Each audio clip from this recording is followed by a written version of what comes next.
செங்கோட்டையன் வந்து ஒரு முக்கிய அறிவிப்பு வந்து விட்டுருக்காரு. இதை எப்படி சார் பார்க்குறீங்க நீங்க?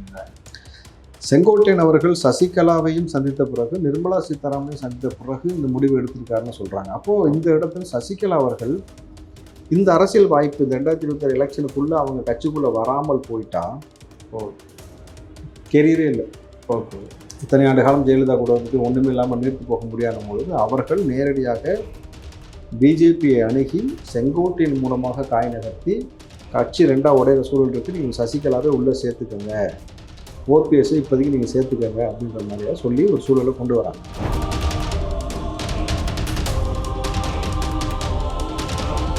டிவிகேல அடுத்து இரண்டாம் கட்டமாக ஒரு 15-20 முக்கியமான தலைகளை உருவாக்கக்கூடிய வேலையும் டிவிகே செஞ்சிருக்கா?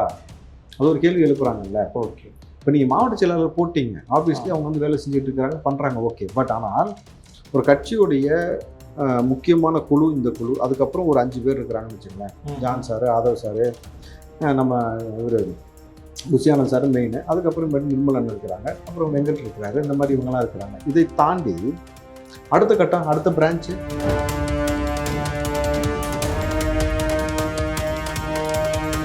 இப்போ இதுக்கப்புறம் அதிமுகவோட அந்த எதிர்காலம் வந்து எப்படி இருக்கும்? ஏன்னா எம்ஜிஆரால் ஆரம்பிக்கப்பட்ட கட்சி, ஜெயலலிதாவில் வளர்க்கப்பட்ட ஒரு கட்சி, இப்படி இந்த தேய்ந்த நிலைக்கு போகிறதுக்கு காரணமா என்னவா சார் பார்க்கணும்? தேர்ந்த நிலைக்கு போகிறதுக்கான காரணம் ஒரு நிலைத்தன்மையான ஒரு ஸ்டாண்டில் ஒரு கட்சி நிற்கலாம். தொடர்ச்சியாக எதிர்கட்சியாக செயல்படாமல் போனது ரொம்ப பெரிய லேக். இஷ்யூ பேசிஸில் இருக்கிறத எடுத்து நீங்கள் எதிர்கட்சியாக இருப்பதற்கு முழுமையான பிராணி பெற்ற ஒரு கட்சி எதுன்னு திமுக.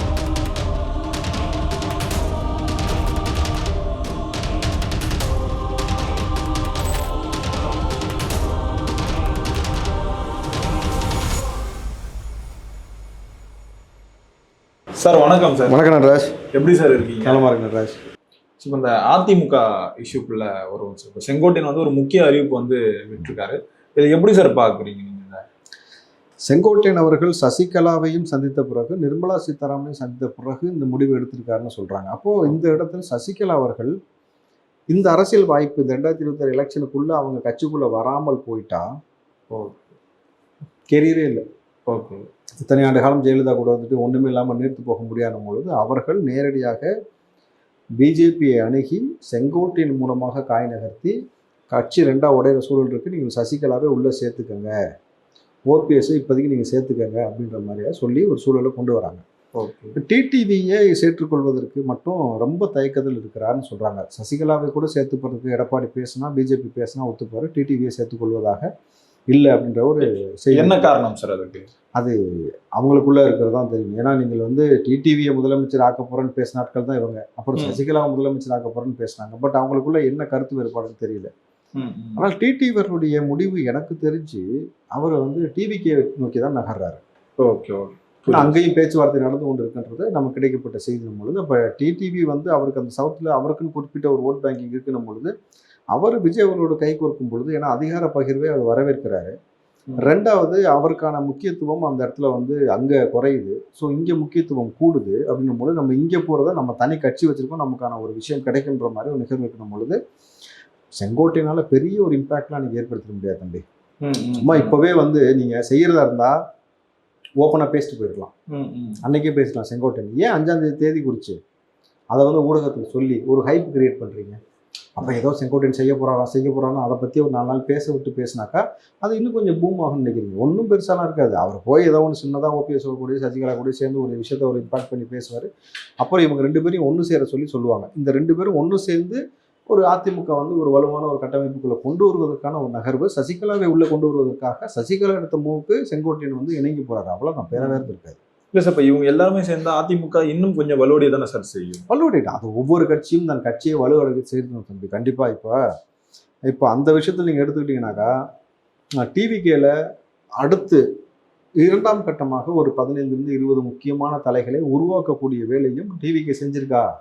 அது ஒரு கேள்வி எழுப்புறாங்கல்ல. ஓகே, இப்போ நீங்கள் மாவட்ட செயலாளர் போட்டிங்க, ஆப்வியஸ்லி அவங்க வந்து வேலை செஞ்சுட்டு இருக்கிறாங்க, பண்ணுறாங்க, ஓகே. பட் ஆனால் ஒரு கட்சியுடைய முக்கியமான குழு இந்த குழு, அதுக்கப்புறம் ஒரு 5 பேர் இருக்கிறாங்கன்னு வச்சுக்கோங்களேன். ஜான் சார், ஆதவ் சார், நம்ம இவர் புசியானந்த் சார் மெயின், அதுக்கப்புறம் நிர்மலன் இருக்கிறாங்க, அப்புறம் வெங்கட் இருக்கிறாரு, இந்த மாதிரி இவங்கெல்லாம் இருக்கிறாங்க. இதை தாண்டி அடுத்த கட்டம், அடுத்த பிரான்ச்சு, ஒவ்வொரு பிரான்ச்சும் அவங்கள விஜய் அவர்கள், அதுக்கு அடுத்து இவங்க ஒரு 5 பேர் இருக்கிறாங்க, அதுக்கு அடுத்து அது ஒரு 10 பேர், அதுக்கு பிறகு ஒரு 20 பேர்னு சொல்லி அடுத்த பிரான்ச்சை உருவாக்கக்கூடிய வேலையை இன்னும் வந்து அவர்கள் முழுமையாக கட்டமைக்கணும் அப்படின்றது தான் இன்னைக்கு எல்லாரும் சொல்றாங்க. பிற கட்சியில் அந்த கட்டமைப்பு இருக்கு, புதிய கட்சியில் டைம் இருக்குனாலும் 2 வருஷம் ஆயிடுச்சு இல்லையா, எலெக்ஷன் நெருங்கிடுச்சு, நீங்கள் என்ன செய்ய போறீங்கன்னு ஒரு கேள்வி இருக்கு. அவங்க கூர்ந்து கவனிக்கணும், அப்பதான் கட்சி ஸ்ட்ராங்கா நம்ம நிக்க முடியும்.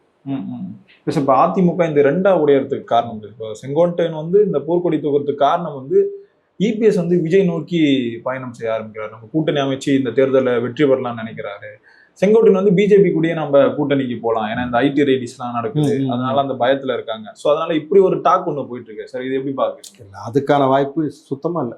ஓகே, இபிஎஸ் அவர்கள் இறுதி நிமிஷத்துல வந்து பிஜேபியை விட்டுட்டு வெளியில வந்துட்டால்னு சொல்றதுக்கோ கேட்கறதுக்கோ நல்லா இருக்கும், பட் வர விடுவாங்களான்றது ஒரு யதார்த்தமான உண்மை. 2வது, இன்றைக்கு அப்படி போய்விடக்கூடாது என்பதற்காகத்தான் எடப்பாடிலாம் தற்குறி அப்படின்னு சொல்லி பேசின அண்ணாமலை அவர்கள், அண்ணன் எடப்பாடி அவர்களை வந்து இன்னைக்கு நம்ம சிஎம் ஆக்கணும்னு சொல்லி பேசுற அளவுக்கு இன்னைக்கு பிஜேபி கொண்டு வந்து நிப்பாட்டிருக்கு. அவருக்கு இம்பார்ட்டன்ஸ் கொடுக்குறாங்கனாக்கா தக்க வைக்க பார்க்குறாங்க. ஸோ 2வது, எலெக்ஷன்ல பெருவாரியாக செலவு இருக்கு, அந்த செலவை அவர்கள் பிஜேபி அவர்கள் ஏற்றுக்கொள்வதாகவும் அவங்க பேசினதாக ஒரு செய்தி இருக்கணும் பொழுது, எனக்கு தெரிஞ்சு இபிஎஸ் அவர்கள் வந்து இறுதி நேரத்தில் அப்படி ஒரு முடிவை எடுப்பாரான்றதா இன்னைக்கு இருக்க கலச்சூழலில் இல்லை.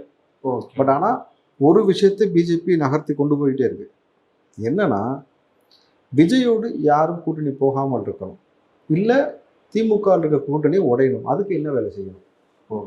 அந்த வேலையை ரொம்ப ஸ்ட்ராட்டஜிக்கலாக திமுக கூட்டணி உடைக்கிறதுக்காக பாஜக வந்து வேலை செய்யலாம் நம்ம எதிர்பார்க்கலாம். ஏன் விஜய் கூட வேற ஒரு கட்சி கூட்டணி போகக்கூடாதுன்றதுக்காக வேலை செய்யணும்? இவர் ஒரு அடுத்த ஒரு பெரிய ஹியூஜ் நம்பரை வந்து ஓட்டு கன்சல்டேட் பண்ணி வந்துட்டாருன்னும் பொழுது புதுசா ஒருத்தர் வரவர் பார்த்து அவங்க ஏன் இதெல்லாம் யோசிக்கணும் சொல்லி, ஏன் யோசிக்கணும்னா காலம் நம்ம கற்பிச்சது அப்படி. சினிமாவிலிருந்து வந்த பிரபலங்கள், எம்ஜிஆர் எப்படி ஒரு நீங்காத ஒரு இடத்தை பிடிச்சார், கலைஞர் எப்படி ஒரு இடத்த பிடிச்சார், அதுக்கப்புறம் அது வாரிசை தொடர்ந்துச்சுல, ஸ்டாலின் எப்படி வந்துட்டாரு, உதயநிதி எப்படி வந்துட்டாரு அப்படின்ற மாதிரி போகும்பொழுது விஜயும் சினிமாவிலிருந்து வந்திருக்கக்கூடிய நபர் வந்து மீண்டும் அவர் எதிர்ப்பது பிஜேபியாக இருக்கிறது நம்மளது.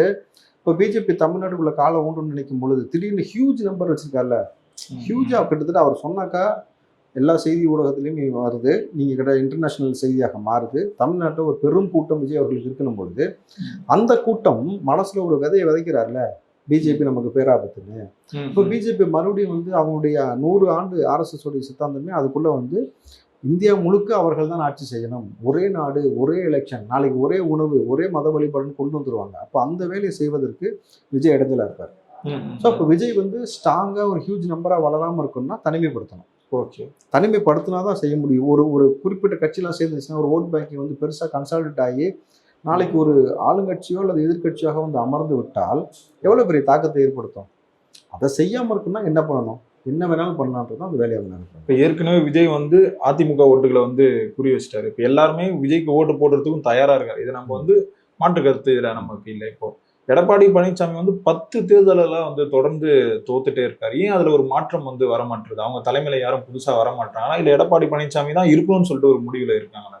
இல்லை, மாற்றத்தை நோக்கி வந்து அதிமுக வந்து என்னென்ன ஸ்ட்ராட்டஜி எல்லாம் கையாண்டதோ அந்த சூழல்லாம் வந்து தமிழ்நாட்டில் வந்து சரியான முறையில் கையாளப்படாமல் போனதுக்கு மிக முக்கியமான காரணம் சிறுபான்மையோட ஓட்டு.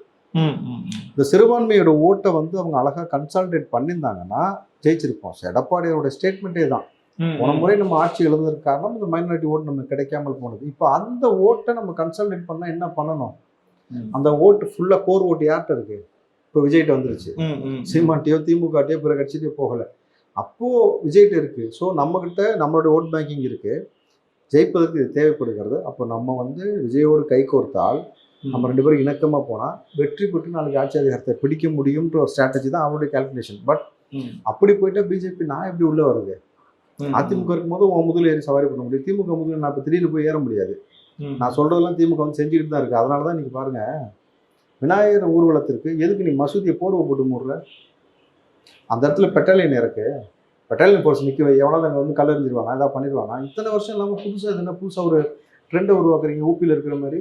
அப்போது ஒரு மத கலவரத்தை இவர்கள் வந்து ஏற்படுத்தி விடுவார்கள்ன்ற மாதிரி சொல்றியா, இல்லை மசூதி இருக்கிற இடத்துலாம் போய் ஏதாவது ஏறிட்டான்னு சொல்ல வரியா நீ? அப்போ இந்த வேலையை யார் செய்ய போறா? வடமாநிலத்தை தான் அங்கே செஞ்சான், அவன் தானே இப்போ அதிகமாக இங்கே இருக்கான் 1 கோடி மேலே. அப்போ அவனை வச்சு செய்யறதுக்கான திட்டமா, இல்லை அவனை தூண்டுறதுக்கான வேலையான ஒரு விஷயம் இருக்குல்ல. அப்போ இந்த எல்லா அரசியலும் நுட்பமாக கவனிக்கும் பொழுது எடப்பாடி அவர்கள் அப்படி ஒரு மூவ் எடுத்துட்டாருன்னா பெரிய அரசியல் சேஞ்ச், ரொம்ப பெரிய ட்ராமாட்டிக் சேஞ்ச். ஆளுங்கட்சி எதிர்கட்சியாக வந்து அவங்க உட்காந்துருவாங்க. அப்புறம் திமுகவுக்கோ பிற பிஜேபிக்கோ இங்கே வந்து வேலையே இல்லாமல் போயிடும். திரும்ப உள்ள வரவிடாத வேலையை இங்கே இருக்கக்கூடிய நபர்கள் பார்த்துக்கொள்வாங்க. ஒரு காலத்துல அதிமுக வந்து 40% ஓட் பேங்க் வந்து வச்சுட்டு இருந்த ஒரு கட்சி சார். இப்போ வந்து அவங்களுடைய ஓட் பேங்க் குறைஞ்சு ஒரு 20% வந்து நிக்கிறாங்க. இப்போ இதுக்கப்புறம் அதிமுக அந்த எதிர்காலம் வந்து எப்படி இருக்கும்? ஏன்னா எம்ஜிஆரால் ஆரம்பிக்கப்பட்ட கட்சி, ஜெயலலிதாவால் வளர்க்கப்பட்ட ஒரு கட்சி, இப்படி இந்த தேய்ந்த நிலைக்கு போறதுக்கு காரணமா என்னவா சார் பார்க்கணும்? தேர்ந்த நிலைக்கு போகிறதுக்கான காரணம் ஒரு நிலைத்தன்மையான ஒரு ஸ்டாண்டில் ஒரு கட்சி நிற்கணும். தொடர்ச்சியாக எதிர்கட்சியாக செயல்படாமல் போனது அது ரொம்ப பெரிய லேக். இஷ்யூ பேசிஸில் இருக்கிறத எடுத்து நீங்கள் எதிர்கட்சியாக இருப்பதற்கு முழுமையான திராணி பெற்ற ஒரு கட்சி எதுனா திமுக. நம்ம மறுக்க முடியாது. அவன் எதிர்கட்சியாக இருக்கும் பொழுது சின்ன சின்ன விஷயம் இருந்தாலும் சரி, மக்கள் பிரச்சனையை அவன் எடுத்து அட்ரஸ் பண்ணி பெருசாக்கி ஆளுகிற கட்சிக்கு நெருக்கடி ஏற்படுத்துவார்கள். ஆனால் அதை வந்து அதிமுக இதற்கு முன் கையாளலை. இன்றைக்கு தான் எடப்பாடி அவர்கள் சுற்றுப்பயணத்தில் இப்போ கொஞ்சம் அவருடைய ஸ்டைல்லாம் அந்த ஊர் சொல்லுன்னு சொல்லுவாங்கள்ல, அது போல் வந்து அந்த வழக்கத்தில் பேசுறது கலாய்க்கிறதெல்லாம் செய்ய ஆரம்பிக்கிறாங்கன்னா, கோர் பிரச்சனை எது அதை எடுத்து பேச மாட்டீங்க. அப்படி எடுத்து பேசும்பொழுது இன்னொரு சிக்கல் என்னன்னாக்கா, டப்புன்னு திமுக என்ன சொல்லிடுறாங்க, நம்ம ஆட்சியில் நடக்கலையான்னு கேட்குறாங்க. ஸோ அந்த சிக்கலில் மாட்டிக்கிட்டு இருக்கிறாங்க. நீங்கள் அதை பற்றிலாம் இல்லாமல் மக்கள் பிரச்சனை, கோர் பிரச்சனை இருக்கக்கூடிய விஷயத்த நீங்கள் எடுத்து பேசினாலே, கையால் தெரிஞ்சாலே ஓகே. இப்போ பாருங்கள், இனி மழை வெள்ளம், மழைக்காலம் ஆரம்பிச்சிடும். அதுக்கு தேவையான முன்னெடுப்புலாம் எடுத்தாச்சா, என்ன பண்ணியிருக்காங்கன்ற விஷயத்தை இப்போவே கையில் எடுக்கணும். நீங்கள் இப்போலாம் எடுக்காம போனது இப்போ நேற்று இன்னைக்கு பாருங்கள், நீங்கள் கண்ணகி நகரில் ஒருத்தவங்க இறந்து போனாங்க மின்சாரம் தாக்கி. இங்கே வந்து பார்த்தீங்கன்னா பாதாள சாக்கடையில் ஒரு பெண் விழுந்து இறந்துருக்கிறாங்க. ஸோ நீங்கள் அதே மாதிரி அங்கங்கே குழியை தோண்டி போட்டிருக்கீங்க. மின்சாரத்துறையில் சிட்டிக்குள்ளே பெரும்பாலும் அந்த பாக்ஸ் இருக்குல்ல, அந்த பாக்ஸ் வந்து அந்த மின்சாரம் இணைக்கக்கூடிய வயர்கள் இணைக்கக்கூடிய அந்த பாக்ஸ் வந்து பார்த்தீங்கன்னா திறந்த நிலையில் இருக்குது. குழந்தைகளோ விலங்குகளோ தெரியாமல் போனாலோ அல்லது நீர் இப்படி பட்டாலோ கரண்ட் வந்து நீங்கள் உங்களுக்கு சப்ளை ஆகக்கூடிய அந்த அளவுக்குலாம் இதெல்லாம் மேஜராக எடுத்து பேசணும். எல்லா விஷயத்தையும் பேசணும். பேசி தான் அரசியல் செய்ய முடியும் தம்பி. ஆனால் பேச மாட்டேங்க. இல்லை சார், அவர் கட்சிக்குள்ளேயே நிறைய பிரச்சனை இருக்குல்ல சார். இப்போலாம் கட்சியை வந்து வளர்க்கணும்னு நினைக்கிறவரோ அப்போல்லாம் யாராவது ஒருத்தர் வந்து அவருக்கு எதிராக வந்து நின்றாங்க. இப்போ நம்ம ஓபிஎஸை சொல்லலாம். திமுக அவருக்கு பின்னாடி இந்த என்ன மாதிரியான வேலைகள்லாம் செஞ்சதுண்டு. இப்போ செங்கோட்டையன் வராரு, அவருக்கு பின்னாடி பிஜேபி இருக்குது. நம்ம எல்லாருக்குமே பிஜேபி மட்டும் இல்லை, திமுக இருக்கு. ஓகே, இப்போ இப்படிலாம் இருக்கும்போது இதை தாண்டி எப்படி ஒருத்தரால நம்ம கட்சி வளர்க்க? அதுதான் அரசியல். இதெல்லாம் எதிர்கொண்டு தான் நீங்கள் அரசியல் செய்யணும். இதெல்லாம் எதிர்கொண்டு தான் கலைஞரும் அரசியல் செய்தார், எம்ஜிஆரும் அரசியல் செய்தாங்க, ஜெயலலிதாவும் அரசியல் செஞ்சாங்க, விஜயகாந்த் அரசியல் செஞ்சாரு. இன்னைக்கு விஜய் அவர்களும் இவங்களை எதிர்த்து தான் செய்யறாரு. இப்போ ஆட்சி அதிகாரத்துக்கே வராத ஒரு நபர் 2 பேரும் எதிர்க்கிறார்ல. ஒரு முறை நீங்க ஆட்சியில் 4 வருஷம் சிஎம் உட்காந்துருக்கிறீங்க, உங்களுக்கு இத்தனை வருஷம் அரசியல் அனுபவம் இருக்கு. இதை கையாளணும்னா நுட்பமா, இதை கையாண்டு நீங்கள் செஞ்சாதான் வெற்றி வாய்ப்பு. இதை கையாளாம உங்க கட்சியில் இருக்க பிரச்சனையை டேக்கிள் பண்ண முடியாட்டி எப்படி நீங்க மக்களை வந்து டேக்கிள் பண்ணி கொண்டு வருவீங்கன்னு ஒரு விஷயம் இருக்குல்ல. ஸோ சேலஞ்சிங் ரோல் தான் தம்பி அரசியல். இப்போ நீங்க சொல்ற பிரகாரம் பார்த்தா இப்போ இபிஎஸ்க்கு வந்து அந்த அரசியல் ஆளுமை இல்லைன்னு சொல்றீங்க. நீங்களே அவர் கூட நேருக்கு நேர் பேசிருக்கீங்க. அப்படி இருக்கும்போது இந்த அரசியல் ஆளுமை பேசும்போது அரசியல் ஆளுமை இல்லைன்னு சொல்ல தம்பி, அரசியல்ல சேலஞ்சஸ் இருக்குன்னு சொல்றேன். ஓகே, அரசியல் சேலஞ்சை நீங்க வந்து ஹேண்டில் பண்ணணும். ரொம்ப அழகா நீங்க ஹேண்டில் பண்ணி கொண்டு போனாதான் நம்ம ஜெயிக்க முடியும். ஆளுமை இல்லாமலாம் ஒருத்தர் இத்தனை வருஷமா கட்சியில் இருக்க முடியுமா? இல்ல ஆளுமை இல்லாமல் வந்து ஸ்டாலின் வந்து சட்டையை கிழிச்சிட்டு சுத்த விட்டுருக்க முடியுமா? அதெல்லாம் நம்ம அவரை குறைச்சி மதிப்பிட முடியாது. இல்லாட்டி அவருக்கான ஆளுமை இல்லாட்டி இத்தனை சசிகலா யாருன்னு உங்களுக்கு தெரியும். ஜெயலலிதா அவருடைய நிழலாக இருந்தாரு. நீங்கள் சசிகலாவை பார்த்து எல்லாரும் காலில் விழுந்து கும்பிட்ட காலமும் உண்டு. அவங்களையே தூக்கி ஓரமாக வச்சுட்டு வந்து நிற்கிறாருனாக்கா இருக்கு, எல்லா அரசியல் ஆளுமையும் இருக்கு. நமக்கு எப்பயுமே காலம் ஒரு வாய்ப்பை கொடுக்கும். அந்த வாய்ப்பை பயன்படுத்தி அந்த நேரத்தில் எந்த அரசியல் நகர்த்தி கொண்டு போகிறோமோ அதை பொறுத்து தான் நம்மளுடைய வெற்றி வாய்ப்புன்னும் பொழுது அதை கையாளணும். அவர் கையாள ஆரம்பிச்சிட்டாருன்னா ஆப்வியஸ்லி வந்து ஒன்றும் பிரச்சனை கிடையாது. பொறுத்து வந்து பார்ப்போம் சார் என்ன நடக்குது. ரொம்பவே நன்றிகள் சார், எங்களோட நேரம். நன்றி சார்.